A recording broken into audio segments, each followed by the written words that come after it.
G'day everyone, my name's Cautious Pancake, and today let's talk about the new armor in the 1.0 release, the positives, negatives, and my favourite 3 combat combinations so far. Starting off with the positives, I love all the new looks, combined of course with the new character models. And while, as with most first-person games, you don't get to see it very often, it's really nice when you do. I also like that it's mainly just the head and the outfit that are visible, meaning that you can Frankenstein a build together without it looking too weird most of the time, although there are exceptions.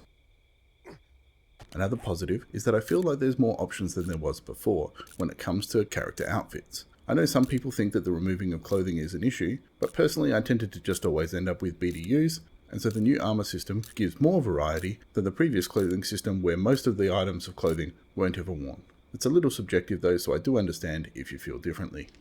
One of the other big positives of the change is that playing with the new armor sets, I'm finding that I'm more motivated to upgrade my armor as I go through the magazines. With the armor bonuses, there's more incentive to get that extra 5 or 10% gain on a bonus, compared to before, where you might just upgrade your padded armor a little bit at the start, and then wait to get a quest reward, which would throw a tier 3 or 4 leather at you before you could even craft tier 1 leather. This makes the game both more engaging and interesting from my perspective. Additionally, I find that I'm making more choices. Do I spend my armor crafting kits on upgrading a mining set, or maybe a lumberjack set, or maybe even the nerd chest for the magazine read bonus, or do I save them up for my next tier upgrade on my combat set? More choices on when and how to spend the materials that you have makes for a more interesting playthrough. Another aspect that's a big win in my book is the ability to respec. Because the armor magazines cover both light, medium and heavy armor builds, it means that you can respec from say a heavy armor build to a medium armor build and not get penalized and have to start hunting a completely new magazine set from scratch. That's still one of my biggest issues with the weapon systems, especially now that crafting is so important. Respecing mid-playthrough is a difficult challenge. The other advantage is that by tying all of the armor sets together to a single magazine set, it doesn't further dilute the magazine pool with both light, medium and heavy armor magazines. Finally, one of the things that concerned people prior to the 1.0 release was what was going to happen with cloth. I have to say that from my playthrough so far, whilst I'm not swimming in cloth, there is certainly plenty of it around. All of the drawers and clothing piles now give cloth most of the time, and sometimes armor parts for crafting armor kits, and sometimes sewing kits. So I've not felt the lack of cloth any more than I did in Alpha 21. It's not super abundant, but there's certainly enough for everything I've needed to craft so far.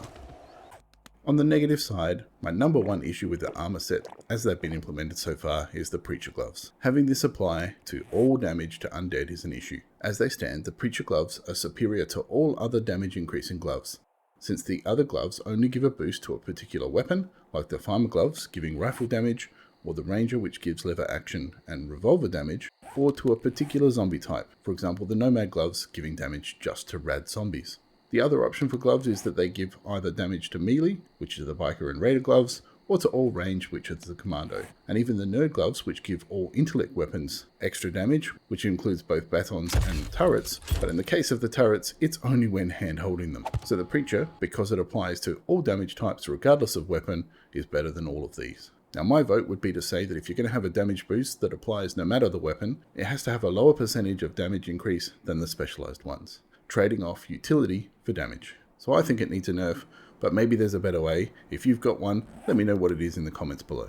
One other negative for me on the armor changes is that it ties perks to outfits. Personally, I'd have preferred a separation of the perks from the outfits. Given that we already have mods that can increase intellect and cigars that can add strength, I think the door is already open for mods being placed in armor sets that could apply all of the perks listed, and that way we could have chosen our outfit for the look alone and used game mechanics to define the bonuses. The armor sets could still be set as light, medium, heavy, and just had the basic stats, and mods could have provided all the bonuses. Let's face it, that would have allowed some awesome combat farmers to rage havoc on the apocalypse.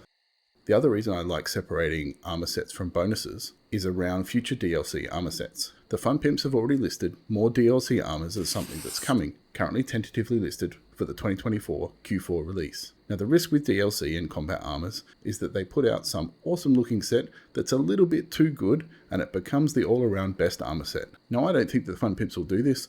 I think they're pretty smart around how they'll play their DLC, but the risk is there. Separating cosmetics from functionality would again remove this risk and allow us to wear the best looking armor, whether that be DLC or vanilla, and put in the mods that create the build that you want to play with. Having said all that, this is more of a theoretical negative rather than an actual negative, as it's not currently broken really as it is. The last negative for me is how the new armor sets tie in with weather effects. This is also more a subjective issue on what I think is coming rather than an actual issue with what's implemented in 1.0. With the replacement of clothing with the current armor pieces for everything from primitive through to nerd and raider armor, each of the 4 armor pieces have a plus 20 to both heat and cold resist, so that as long as you're wearing 4 bits of armor, you're basically immune to both the hot and the cold in the winter and desert biomes. For any extremes you reach outside of the basic coverage, you can always install the cooling mesh and insulated liner mods, as they are still in the game. I think this is a little bit of a step backward for the survival aspect in 7 days, but I expect it's temporary, as the 1.0 roadmap that was published has again a new release coming out at the end of the year, with a weather system and biome update. It's here that I expect that the approach will again be tweaked, and proper survival aspects for heat and cold management will be added back in. The part that I don't understand, and hopefully it's just my lack of imagination, is what the plan is for introducing additional weather systems without clothing. Maybe the weather systems will be graphic effects only, without any mechanics, but for a survival game, and based on the Fun Pimps track record of updating core mechanics in each alpha, I'd expect a hot and cold temperature system to get replaced with the next major release. But I don't see how that ties in with the lack of clothing. Maybe the armors will get varying stats, so for example the Raider armor, which is basically a huge metal suit of armor, maybe that'll get a poor rating for heat resistance, but a half decent resist for cold. I'm not really sure how that would work, and how the armors would get the ability to adjust for the different weather effects. They're not going to want to put in a system where Raider armor can't be worn in the desert, where you're always hot and dehydrated, and similarly maybe the Assassin armor is just too light and too cold in the winter biome, but maybe that's what they're going to do. I could be well off track on this, but looking at the armor sets and changes for 1.0, this is the part that makes the least sense to me, and I acknowledge though that that's based off what I think might happen in the future rather than really what's in front of us now.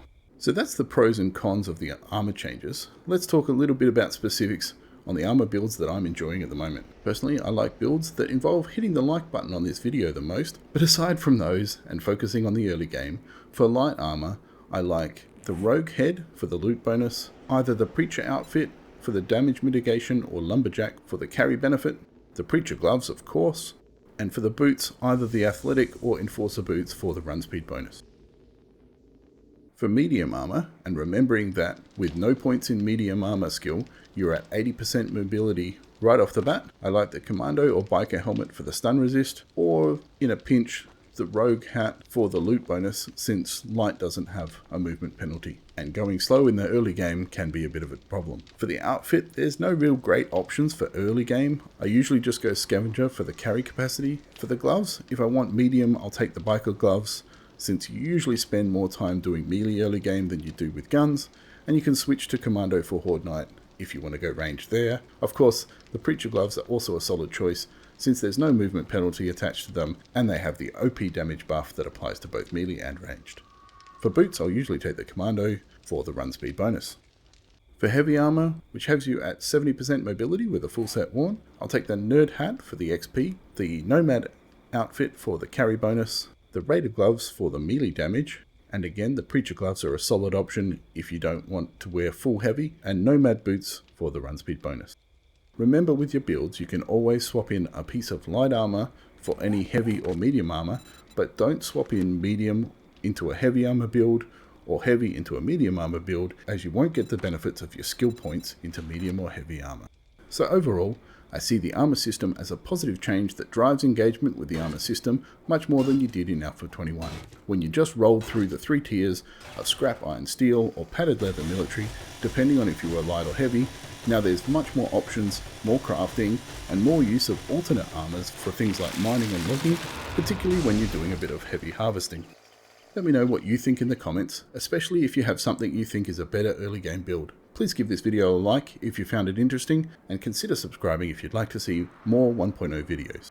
Thanks as always to my awesome supporters on Patreon, thanks to you for watching this video, and happy armor crafting.